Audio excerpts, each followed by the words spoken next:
Pardon my noise this morning. I'm working at a Starbucks since it's Sunday morning. I've just been reading through the timeline assignments for Unit 2. I want to say that we're off to a great start on the timeline. It looks like everyone has figured out how to post to Tiki-Taki.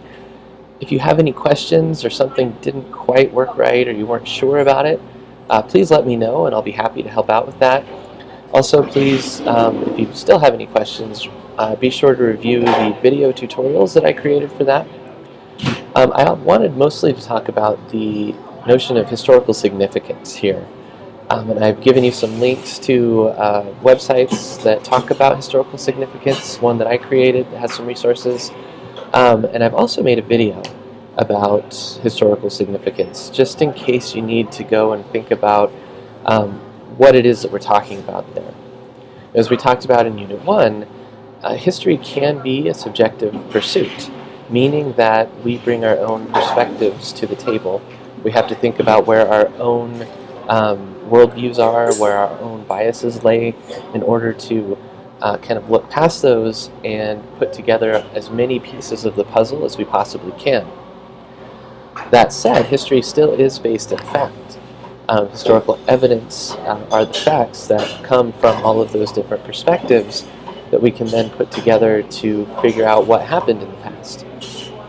So as we look at the facts and we look at historical evidence that comes from primary sources and other secondary sources, quite often in the case of the timeline assignments, we need to think about what do all of those facts add up to? Why are they important? What do they mean? Unfortunately, facts can't speak for themselves. They need to be put together, pieced together like a puzzle, and they need to be interpreted. So that interpretation piece, that's what I'm asking you to do as you approach this question of historical significance. You need to interpret the facts that you found in order to explain to the rest of us on the timeline why this person or why this place or why this event is important to New Mexico history. Since this is a New Mexico history class, always try to explain historical significance in the context of New Mexico history.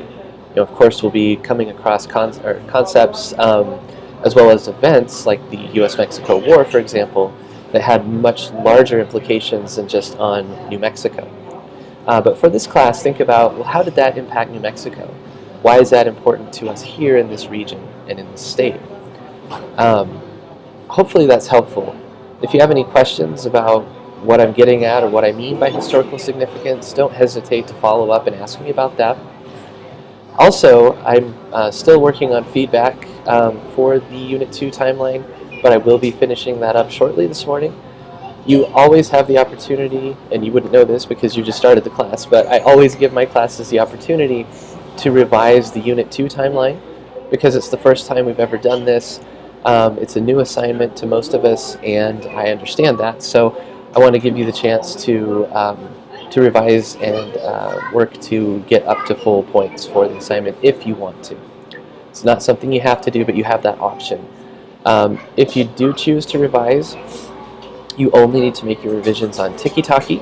You don't need to submit anything again to Blackboard. Once you've made your revisions to Tiki-Taki, though, you'll need to send me an email to let me know that you've done that.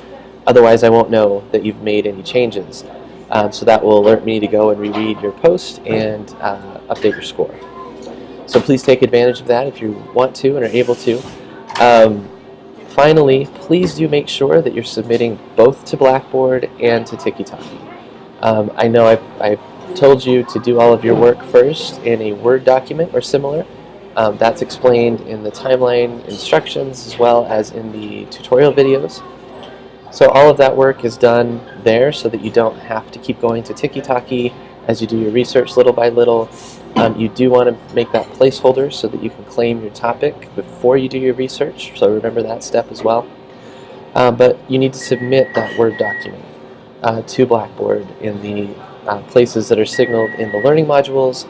You can also find those in the timeline tab, the submission areas. So please be sure to submit to both places. I'm emphasizing this at the end of this video because after Unit 2, especially once the timeline begins to fill up, if you haven't submitted to Blackboard, I won't be able to find your work on Tiki-Taki. because I don't go through every single entry on Tiki every single week as it gets fuller and fuller, but instead I look at what you've submitted in Blackboard, find your topic, and then go to Tiki to look at it. So hopefully that all makes sense. Again, whatever questions you have, please let me know. I hope you're having a good weekend, and I look forward to diving into Unit 3 with you all.